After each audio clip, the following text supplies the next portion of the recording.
Everton's 21-22 Premier League season is one fans will never forget.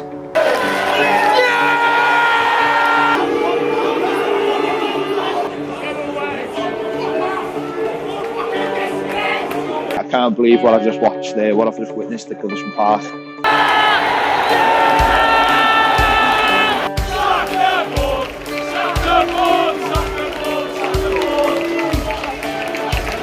For the first time in a generation, Everton were threatened with relegation. With sackings in the manager department and at boardroom level, the club was split, but ended in unity.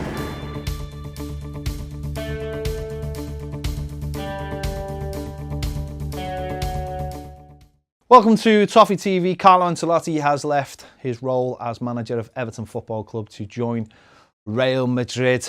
With Everton fans hoping for a peaceful summer, the season had barely finished when Carlo Ancelotti announced the devastating news that he was moving to Real Madrid and leaving Everton once again without a manager. My first thoughts when Carlo left was, not again. We've been had off again. The famous line, like I wouldn't leave Everton and all that. And then the second Real Madrid rang, I don't think anyone can kind of blame him. Real Madrid is such a prestigious club. My thoughts when Carlo Ancelotti left Everton, shocked at the time. I didn't really see it coming. I know he'd spoke about going into next season with a transfer window and needing better players, but I suppose the huge club that Real Madrid are, it was hard for him to turn down at a time in his career where it was probably his last ever chance of a big club as well. So I mean, I've got nothing against him. I'd go to Real Madrid, so I don't blame him one bit. You know, are you going to sit in Crosby or are you going to go to Madrid? It was a shock because everything he'd spoke about was positive about living on Merseyside and wanting to move Everton forward. But I guess when you look at it, Everton had stumbled to a 10th place finish and then Real Madrid come calling. It's not really that difficult a decision. So it was a shock and it was very disappointing. But when you look at everything around it, it was obviously an easy decision for him.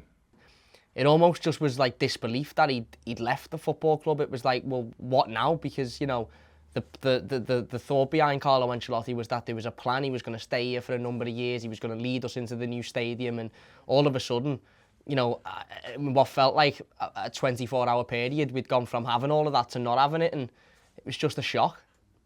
Initially, at the time, I was shocked more than anything else. I remember the kind of reports coming through from Spain on the day, and I remember us talking about it in work. We were still working from home at the time, all messaging each other saying, "Oh, this is nonsense. There's no way that this is true." And then, you know, as it quickly transpired throughout the next couple of hours or so, it was in fact quite true, and it hurt, didn't it? Yeah, it did hurt in a way because, you know, it did feel like Carlo had built up some sort of a connection with Evertonians. I mean, obviously in very difficult circumstances with the fact of the pandemic and everything. You know, obviously a lot of his games were played behind closed doors, but I think he managed to bridge that gap quite well. After a month of rumours, Farhad Moshiri made the controversial decision to appoint Rafa Benitez as the new Everton manager, causing a split in the fan base. Welcome to Toffee TV. We've got the breaking news that Rafa Benitez has been appointed Everton manager. He has signed a 3-year deal. I think it's one of the biggest mistakes as an appointment for Everton Football Club. He was never going to be the right man for the job, but I did get behind him to begin with because it's the team first and the fans first, if you like, and we're always around, managers come and go. It was a very, very strange day seeing him holding the Everton scarf up and standing at Finch Farm with all the board of directors, and the rest is history after that, really. Obviously you're upset. A lot of fans were just like, well, we'll see what happens.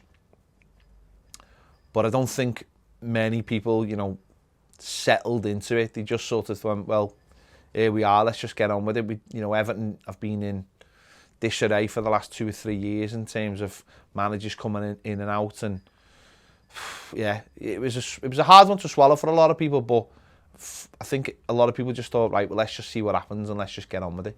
I do think Rafa is a nice person in his sort of day life, if you like, but never ever the right manager for Everton Football Club. When Rafa was appointed, I was devastated, but I just tried to believe in the process of his coaching philosophy and how he had a good run with Liverpool. Let's just have it right. He'd done well with the players that he had, so I thought that we was going to get a little bit of that. However, he was just an absolute agent undercover and just wrote us off, really. Rafa Benitez got off to an absolutely fantastic start with wins against Southampton, Brighton and Burnley, and a draw against Leeds, but it didn't last. Yeah, so we had a decent start to the season. Obviously, first day of the season against Southampton. Made a terrible start, actually. Southampton took the lead in the game, and then we managed to claw it back second half. And then we went into a lot of confidence going into the Leeds game, and we really probably should have won that Leeds game. Dom has a chance just to dink it over the goalkeeper, and we go on and win it. And then obviously Brighton away, and winning at Brighton away, it was a great win as well. So at the start of the season, there was a lot of hope, and he had us hard to beat, and we were scoring goals and we were creating more chances than we were under Carlo at the time. So it wasn't a decent start. It was just teams I expected to beat and that every Everton fan would expect to beat. I expect to beat Southampton at home. I expected to beat Leeds away, and we never done that. I expect us to beat Brighton away. I expect us to beat Burnley at home. You know, so it wasn't a decent start. It was an expected start. Everton suffered a huge blow when Dominic Calvert-Lewin was injured and ruled out for a few months. Defeats started to occur, including a crushing 5-2 home defeat by Watford, and continued through to a hammering in the Merseyside derby. Fucking disgrace, that!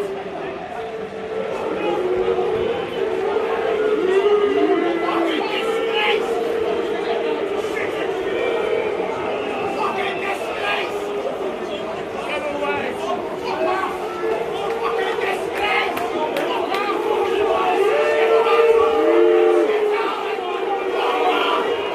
off!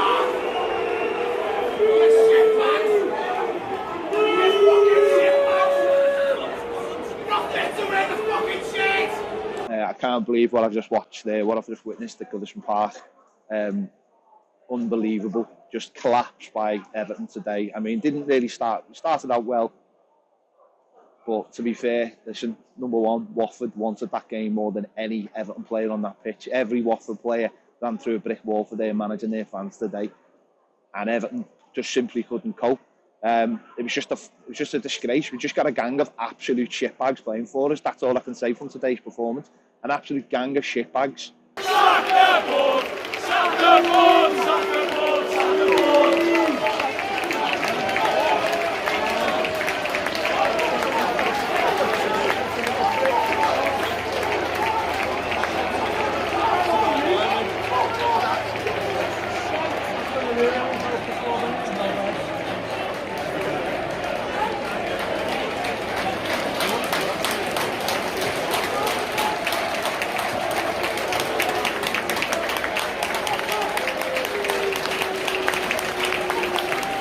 They were dark weeks then, because again, Dominic Calvert-Lewin hadn't come back from injury. There was no sign of it, and we weren't hearing anything from the club, and it was a really tough time.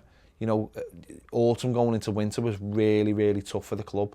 I think I'd been away, had a whole fight camp, won the fight, came back, kept coming to these games thinking, can finally have a bevy, can finally eat a pie or a roll over hot dog, and we were just waiting for that moment, weren't we?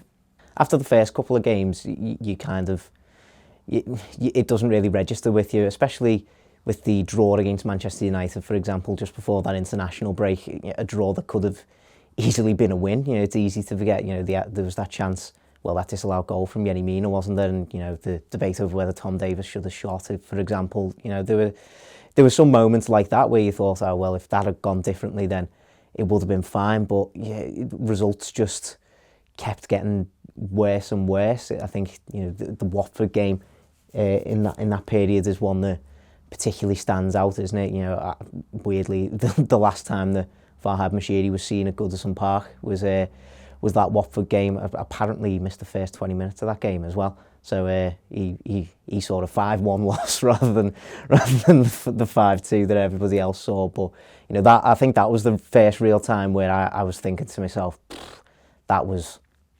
really, really bad.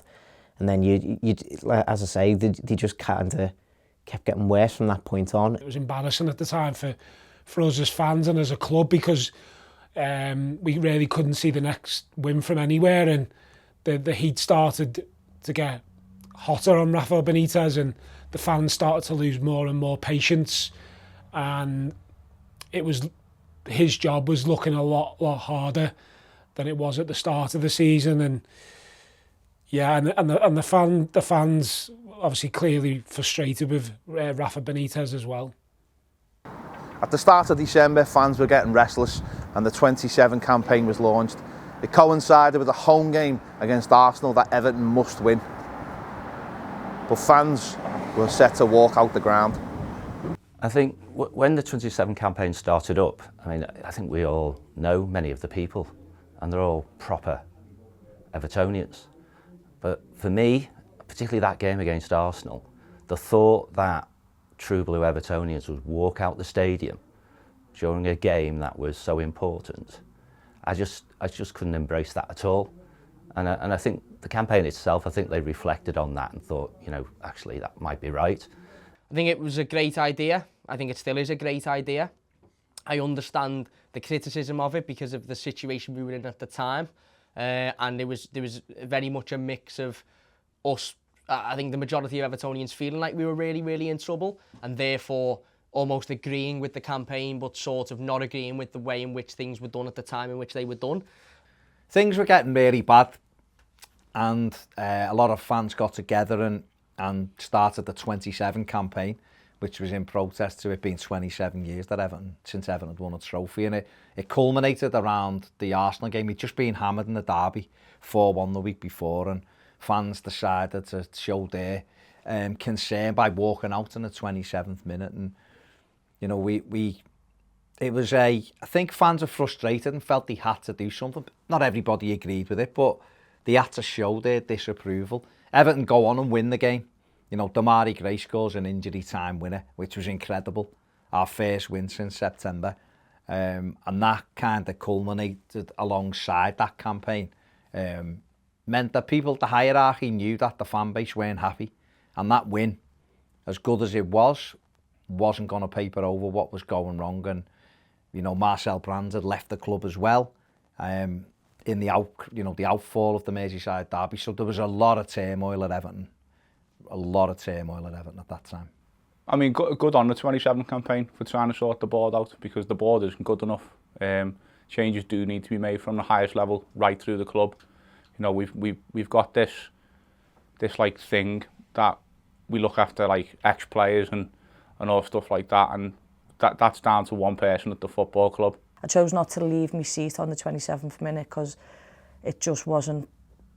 You can understand the thought process behind it, and I commend the fans who felt the need to do that, because that was their way. My way was just a little bit different. From being an athlete, I just know like a negative approach probably isn't always the best for athletes, when you can feel and see that they were shitting themselves every time they played. No one wanted to touch the ball because everyone was on them straight away. But I do believe the 27 campaign was what brought around the big change. As the unrest continued, Marcel Brands was sacked, and we moved into January with Rafa Benitez gaining more and more power. As we went into January, Benitez started to flex his muscles and buy players. Obviously, going into January, Marcel Brands, he gets this, well, whether he left or whether he got sacked is up for interpretation. That led to Rafa Benitez ultimately getting the power he'd been fighting for all season, you know, with his own recruitment staff. And it did leave us in a really weird situation, because a lot of people didn't want Rafa Benitez to be the manager. And obviously, we got beaten in the Merseyside derby quite heavily, and we'd been to Crystal Palace and very tamely beaten by them as well. And a lot of fans felt like it had gone on too long and maybe he should have already gone. But by sacking by sacking Brands, it left a huge opportunity for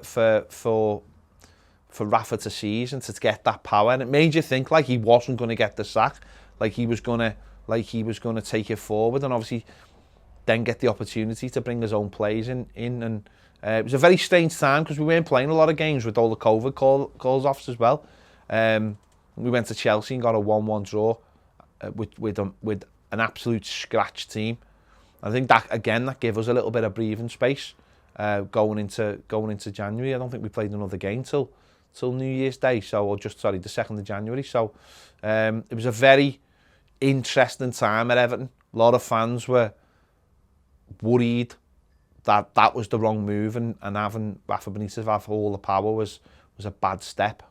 To be completely honest, I was very frustrated because I'd read about Rafa's past and what he'd done and took control in others and made certain players leave. I'm not saying Luca Dean was just solely down to Rafa, because I think there was other reasons for that. So eventually we weren't very surprised to see Marcel Brands leave the club, and Rafa Benitez got what he wanted really. He got control of the club. He's done it at every club he's gone to. You look at Liverpool, the power struggle at Liverpool, Newcastle, Mike Ashley, he wanted the power there, and he got his power at Everton Football Club in the end, which seen the departure of Luca Dean, the alleged falling out with Luca Dean, or him not being the player that Rafa wanted, a defensively minded fullback. And obviously that was going again. Rafa had turned the fans, tried to turn the fans against Luca Dean, but the fans were firmly in the Luca Dean camp, and we saw him leave the club. And then we seen some transfers in the January transfer window. Vitaly Mikalenko come into the club for 21.5 million, a young up-and-coming fullback. And then obviously we saw the likes of Nathan Patterson, who we've been linked with for a while now, come into the club. I was very, very excited to see Patterson come through the door. I was always a big admirer of him at Rangers. And then obviously we've seen Luca Dean go out to Aston Villa as well. So we've seen a massive change in a short space of time, with Brands leaving the club and Benitez signing 2 players in the matter of weeks. Welcome to Toffee TV. It is the match reaction. Norwich City 2, Everton 1. The unthinkable has happened. Everton have lost to bottom. Well, they're not bottom now because they're off the bottom. Bottom club Norwich City. Everton become the only team this season to lose to all 3 promoted sides. After a disappointing 2-1 defeat to Norwich City, Rafa Benitez was sacked and Everton were in need of a new manager. Right, it's happened. Rafa Benitez has just been sacked as the Everton manager. The club have just put a statement out saying Everton Football Club can confirm the departure of Rafa Benitez as first team manager. Benitez, who joined Everton in June 2021, has left the club with immediate effect. An update on a permanent replacement will be made in due course. It had to happen. Everton had, 1 win in 14 games. No manager survives that. It was amazing how long he did survive. And again, that is indicative really of what's been going on at Everton. People unable to make that decision. We let it run on too long, but Benitez was sacked, and rightly so. And you're hoping then that, because Everton were on a terrible run of form, you were hoping that they were able to turn this run of form. Now we've got a divisive character out the door, and this next stage was going to be key. Who do we put in charge? I think the feeling when Benitez was sacked was, well, I think, the fans felt it as well, and it's no different for us when we're reporting on the club. You can feel that it's coming. Rafa Benitez being sacked was inevitable. It was probably too late. It should have happened sooner. But in the end, the right decision was made. And I just think, had he not been sacked, the divisiveness within the fan base would have stayed in place. We couldn't have all pulled together. And ultimately, we'd have probably got relegated. For me, I think Rafa Benitez lost the fans after the Watford game. 2-1 up with 10 minutes to go, and we end up getting beat 5-2. For me, I know the QPR game was a bit harsh, and it was 9-8 on pens when Tom missed the last pen. To me, that was quite frustrating, and then it just sort of went downhill a little bit from there, and then got even worse. QPR away easily. Should never be going to a lower league team and getting beat. We scraped through it against Huddersfield 2-1 in extra time, I think. And he rotated that game, and then didn't learn his lesson or nothing for the QPR game, and we got what we deserved. And after that, he should never have continued at Everton Football Club. With Rafa Benitez now gone, could Duncan Ferguson take his chance and become Everton's manager?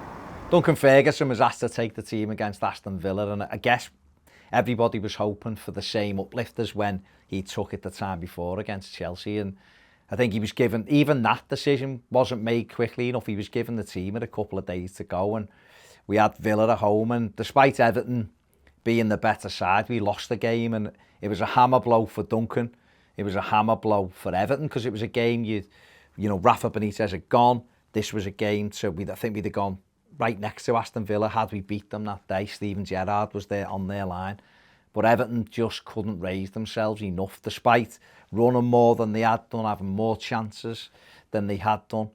We lost the game, and seeing how upset Ferguson was after the game, I think people were starting to worry that if the players, you know, couldn't respond fully to that, how are we going to get this upturn in momentum?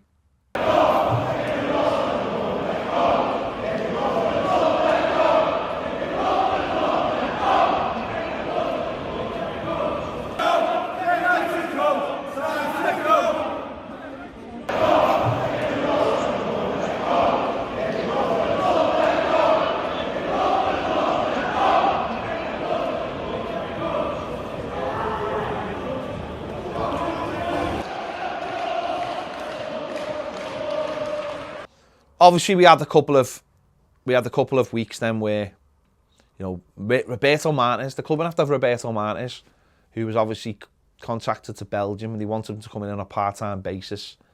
Just madness, never going to work. It was never going to happen. Belgium FA were never going to let it happen with the World Cup this year. We wasted time on that, and then we wasted a couple of weeks on who we were going to get. You know, we spoke to Duncan Ferguson, Vitor Pereira, who looked like he was the number one at a time, and appeared on Sky Sports News and almost begging. Martinez, I just remember his season after Moyes and how fantastic it was, to be honest. But I didn't want Martinez to come back. I thought defensive-wise, and where we were, it just was being an absolute disaster, to be fair.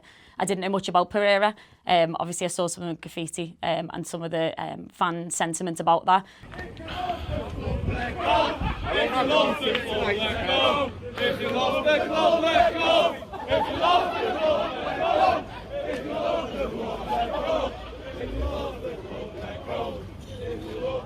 Everybody walked right around the outside of Goodison Park for, you know, around an hour or so. I think it was like an hour, 90 minutes, and you know, we covered that extensively on the Echo. So you know, that was a really interesting thing to try and cover, because as I say, I've never covered anything like that before.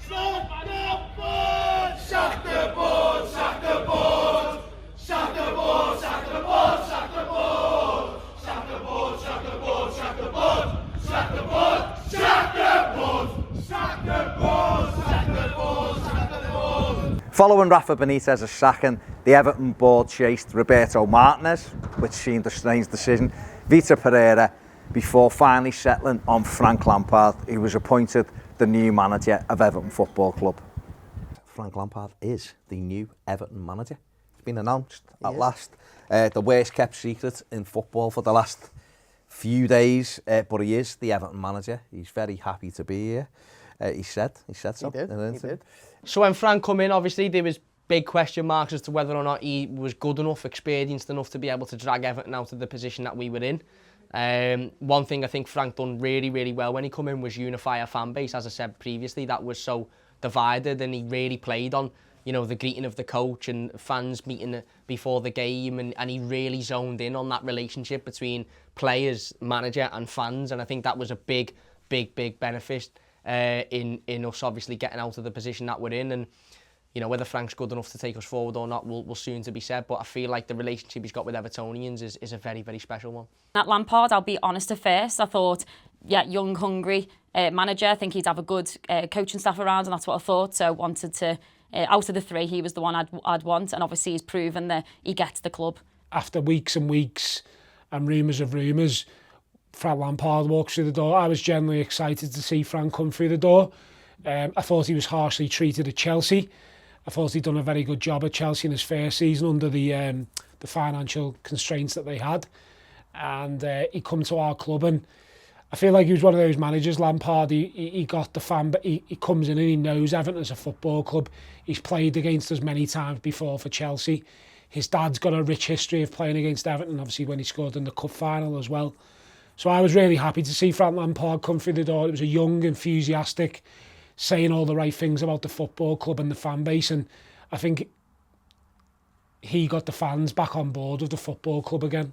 The issue with taking so long to make that managerial change, or even the new appointment of Frank Lampard, was time was running on. We were in a dogfight at the bottom of the Premier League table, and with the transfer window being open, us as fans knew what Everton needed, and yet we didn't make a decision quick enough. We didn't either say, right, it's Duncan Ferguson until the end of the season and then we'll identify a manager, or we didn't say, it's Frank Lampard, we want this young, hungry manager, let's get him in now. It just rolled on, and we got to transfer. Okay, we got to the weekend where the deadline was, and Frank Lampard looked like he was the manager, but he wasn't until he was appointed on deadline day. And so what happened there was we removed any opportunity for him to take his time over a couple of days and maybe bring in players that we needed. But also every day we hesitated, it was later for him to do his work, and culminating, appointing a manager in the afternoon of transfer deadline day when you're still trying to strengthen the squad, you know, that has really, in my opinion, didn't help Everton in their battle to improve and to move away from the relegation battle. Just hesitation made the situation worse, really. Frank Lampard got off to the perfect start with a 4-1 win at home to Brentford in the FA Cup.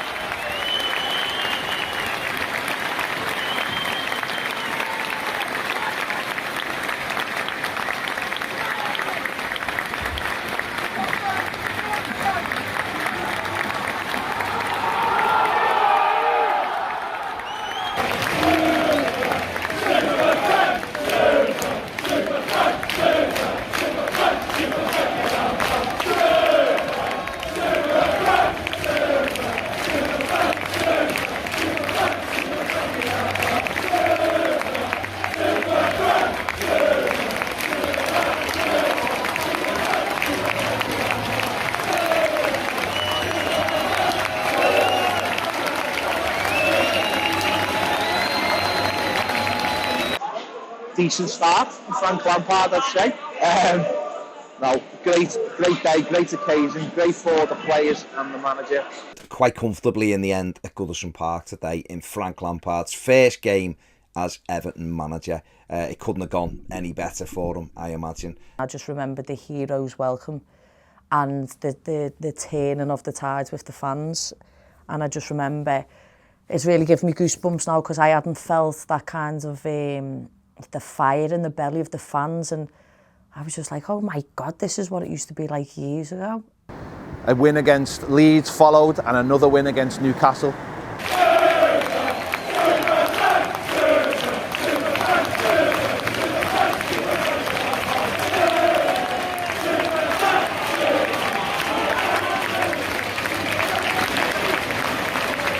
Here's the Gladys reaction to Everton 3, Leeds United 0. What a game, what a performance.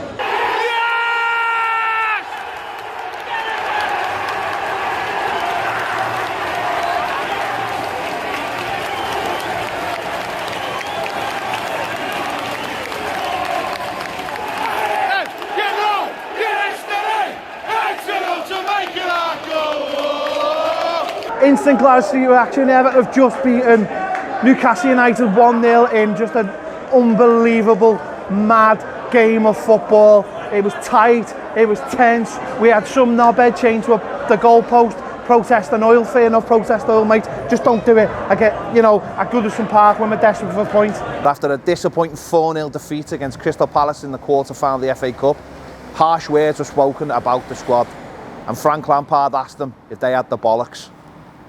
It was a big game, a tough game, and Everton were beaten, absolutely thumped 4-0 in an FA Cup quarter-final, and Frank Lampard came out after the game and questioned the players, and I felt rightly so. I felt he was right to call them out. Do they have big enough bollocks for the fight? And that, you know, he was absolutely right to do that, and it did spark a reaction from the players. I think the reality started to settle in that Frank Lampard was not a magician and he wasn't going to be able to come in and shake a magic wand at this squad. It kind of went back to the old Everton really, and showed that the inconsistencies these players have put on for years and years now, and it just proved that whatever manager you put in charge, these players were going to let us down at times, unfortunately. We had some up and down results. We had the Leeds game at home, which was a really, really good performance as well. But then you had the likes of the Wolves game at home, where it was a really poor and flat performance. And then you go to the likes of Tottenham on a Monday night and get absolutely battered, basically, by Tottenham. And then it comes to the FA Cup game, really, I think, where it changed for Frank Lampard. I think the performance that day, apart from probably the first 20 minutes, a lot of Evertonians went down there with the hope of a semi-final in the FA Cup. But unfortunately, the players treated it like it was a nothing game. They were poor, every single one of them, and I think that was the day the fans realised we are in a bit of trouble here. Can we trust these players? And comments that we've all made here before is that it was down to the fans to get these players out of this mess, because the players couldn't do it on their own. Following the FA Cup defeat at Crystal Palace, Everton faced away games at West Ham and Burnley, and although performances were better, the Blues lost both games. Burnley 3, Everton 2, and Everton have gone and done it. They've gone and lost the game that was the 6-pointer, the biggest game that we've had for years. I just thought that was the end, and I'm accused by everybody being a deluded optimist at times, and it did take me a good couple of nights to get myself back, but my friends, the forum members, including Barry, managed to get me back to being like, no, come on, we can do this. We went to Burnley, and it was a tough night. I think a lot of people felt like if we got the win that night, or we didn't get beat, we'd be safe. And obviously we were 2-1 up, and we've thrown it away with just some terrible defending. And I don't think I felt any lower than I did that night. I cried, I must admit. I cried after that game. I thought we were gone. I just looked at the two teams and thought one team knows how to fight and one doesn't. And I cried. I just thought it was all over. We then came back with Manchester United and Leicester City at Goodison Park, and Everton took 4 points from those two games before heading in to the Merseyside derby. Things were on the up, it seemed. Welcome to Toffee TV. It is the match reaction. Liverpool 2, Everton 0 in the Merseyside derby. Not an unexpected result, to be fair. We, as far as I'm concerned, we're fucked over by the referee. As far as I'm concerned, absolutely fucked over by him. It's a clear pen on Anthony Gordon. I'm not asked what's happened before. We have had officiating decisions against us in the derby. I mean, I don't even need to go through the detail of that, but that was absolutely ridiculous. But I find that sometimes with Everton, we have like turning points of the season at the derby when we, don't play well or we get beat or say we draw, it can turn us around. And I think after that it did, because I thought we did play. He set us up well. He set us up against, let's be honest, a world-class side. So I had every faith in him. So this was it. Everton were in the relegation zone, 5 points from safety and facing Chelsea at home in a game they had to win. And the fans decided to take back control and make this place a bear pit.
Gladys reaction, Everton 1, Chelsea 0. I've had to wait about 10 minutes for the crowd to go down, the songs to go down. This place was absolutely mental today.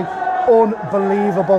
The fans made their voices known before the game, welcoming the coach, the flares, the smoke. It was absolutely unbelievable. Just an amazing, amazing atmosphere for a huge game. Everton started the day 5 points behind Leeds and Burnley and had to win, and we won. We got a goal from Richarlison. People turned up in the thousands at Goodison Road, smoke, blue smoke flares and singing and flags and banging on the coat, and it was an unbelievable sight to see, unbelievable. And that atmosphere it generated, that electricity, was taken inside the stadium, and that day Everton turned in a brilliant performance, a battling performance to beat third place Chelsea, whose away record was excellent. And you can't single-handedly put it down to the supporters creating that environment for the players to play in, and it got Everton a massive 3 points that dragged them closer to the teams above, and I think renewed everyone's faith that, you know what, we can actually get out of this mess that we're in. I don't think anybody could have really expected just how massive that coach welcome was. I wasn't expecting, certainly when I got to the ground, you know, about an hour before the coach turned up, I wasn't expecting the amount of people that were going to be there, you know, the kind of atmosphere that it was going to cause, you know, the amount of blue smoke that I was going to inhale over the course of the next few hours, next couple of weeks, I suppose, as well. It was electric outside the ground with the fans group, the fans forum, obviously Hans Tours, what they've done that day as well, and we saw a different Everton. That day was just an unbelievable day where we won 1-0 and gave us a huge chance of staying in the league. It was boss to see. I mean, like, never in a million years did I think there'd be a coach welcome at Goodison Park ever in my life. You know, everyone says like it's cop-out behaviour and all that, and look how the fans have pulled together and are now probably the most unified they've ever been, like in God knows how long. So long may that continue, and we hope to build on it next year. So that game against Chelsea at Goodison Park really was a turning point in our season. It felt like that moment in a film where everything just turns around and starts to go the way that you wanted it to go. Obviously, the fans took it into our own hands and greeted the coach before the game with the blue smoke and the chanting and the cheering, and it just very much felt like a change at the football club. As I said, the fans were behind the players. It'd gone from fans not being happy with the players and, you know, the atmosphere's being a bit negative and a bit toxic, to all of a sudden it was like, well, that isn't going to help us, so what we need to do is get behind the players and actually, even if it is going wrong, you know, still, you know, chant and scream and shout and get behind them and see if that works. And the Chelsea game was the first time we really did that. We come up against the strong Chelsea side at Goodison in a game that we absolutely needed to win. I think, like, the fans found the voice again, and I just remember sitting there with a little smile on my face thinking, I hate Chelsea, I hate them. And I was just thinking, well in Frank, lad, do you know what I mean? Because they treated him with a bit of disrespect, I think, at the end, and I knew had the last laugh, so.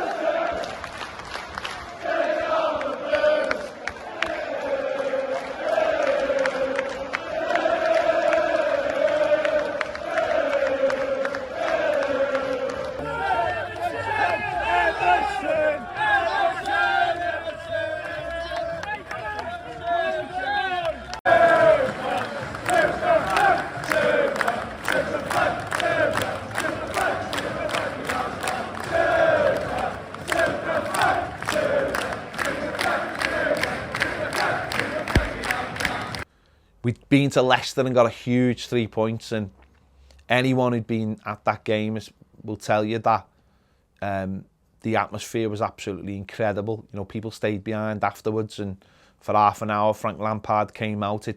It solidified what had happened the week before. You know, they'd sent the coach off from the training ground. There was a real togetherness. We'd obviously got that win. We went to Watford. We'd got the draw.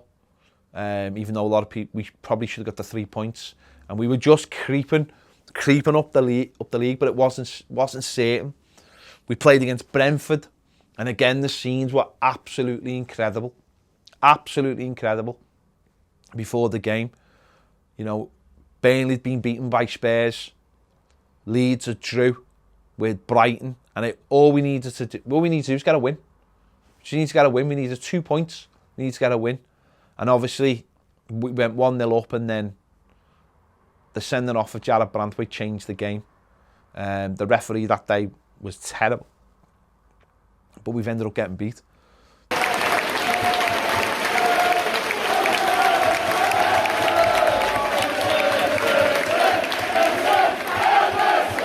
Everton again found themselves at home with the opportunity to secure their Premier League status. A win against Crystal Palace would do just that and keep Everton in the Premier League for another season. Once again, the fans stepped up and made this place a sea of blue.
The scenes after that were just unbelievable. It gives me goosebumps even thinking about it now. It was what Goodison Park is to me, an electric football ground, which no atmosphere in the Premier League can come anywhere near to it when it's like that. And obviously Dominic Calvert-Lewin saves us with an 84th minute winner and keeps us in the Premier League.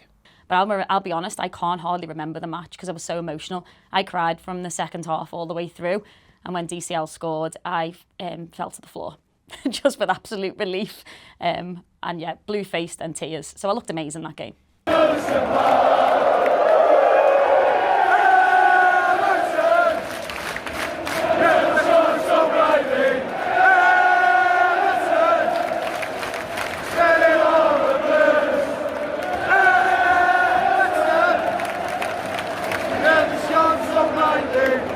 A monumental result against Crystal Palace, and to be 2-0 down and to turn it round the way we did, and then the scenes that followed afterwards was just unbelievable. It was a night to remember.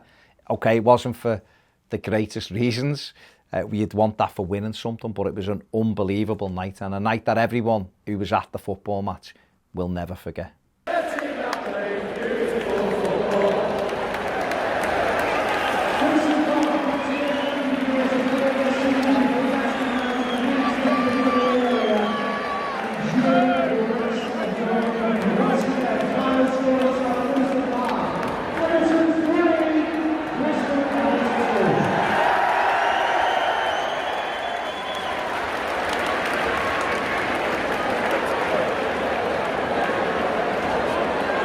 Toffee TV, it's your boy, Astro.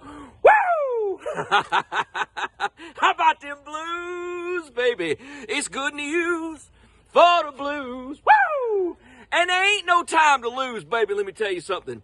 I don't care where you are. I don't care who you are. Raise your glass and toast the Toffees, baby. Because let me tell you something. We're harder to kill off than a cockroach after a nuclear apocalypse, baby. Unbelievable. A day that I will never forget. It should never have been like that, and it sounds really weird to say because it was probably the best Everton experience I've ever had, despite the fact that it come from a situation that we should never have been in. I hope to never experience it again, but it was the best experience I've ever had. The greeting of the coach beforehand was unbelievable. The atmosphere around the ground beforehand, it didn't feel like there was much pressure on the game. It didn't feel like the fans were nervous. It just felt like everybody was just ready to get in there and fight for our football club. You know, when obviously we get in the ground, the atmosphere continues. We go 2-0 down. You know, the goal scorer for their second goal should have been sent off before he ended up scoring, and then it was a real fairy tale ending, wasn't it? It was like something you would see in a Hollywood movie and look at and think, that's unbelievable. It was just that astonishing relief at the end that we are going to be in this league next year. I better get in the Winslow and have a couple of beers. And that's exactly what I did. And there was people in the streets, everyone was so happy. And you then get into those recollections about Wimbledon where we said, never do it again, you know, this isn't going to happen again, and clearly it has. But the other hook that I quite like, and I'll romanticise about it during the closed season, is after that horrible Wimbledon day, which I was at, we won the cup the year after, and you never know. You really never know. And it's that hope, and for nights like that, which really makes you keep going to these matches when it would be easier just to basically bunk off, basically. So yeah, it was an extraordinary evening, and everyone who was in the stadium that night will never forget it. The amount of emotion that was just released after that final whistle from everybody involved at Everton. I just remember going back into the Winnie after, and I was just sat there, and imagine all the elation and the emotion, and like people non-stop just keep on asking for pictures. I'm just trying to have like me drink and then take a picture, and then just comprehend like the season that we've all been through, and the highs and the lows. And I was just crying my eyes out, and I know it sounds really sad, but me, like, this is our life, like this is what we live for. And I was just hugging Hannah, and I was just crying my eyes out. I was like, we've done it, we've done it. So that was it. That was the end of the 2021-22 season, with Everton staying up and the fans taking back control. But what next? What does this season hold for Everton Football Club, and what changes will be made in the future? Changes needed at the club. We've seen this season that the mismanagement off the pitch has gone onto the pitch. Every football club needs people at the top who are going to be strong leaders, and we haven't got that, unfortunately. So that's one thing that needs to change in the summer. We need to let Kevin Felwell do his job rather than other agents and the owner getting involved in decisions which he's not needed for. Lampard will need time. This is not going to be an overnight fix. It was never going to be for any manager, but I think we need patience. He needs patience and time, but we need to make a really good couple of signings in the summer. They've made the bed, so they've got to lie in it. Like, they've given us them performances when we've needed it, and it's about consistency. A nice big piss up in America. I think they've just got to prioritise a slow rebuild for me. I don't think this is a time to be, getting ahead of ourselves and, thinking that, we can get 10 players out this summer and bring 12 players in, have a huge rebuild, and then push on and see if they can qualify for Europe at the end of next season. I just don't think, it's that short-term thinking that's probably forced Everton into this position as things stand. It's got to be, I know patience is, a commodity in long-term in football that's not really, well, especially modern football, that's not exactly prevalent at the minute. But I think Everton just need to show as much patience as they possibly can.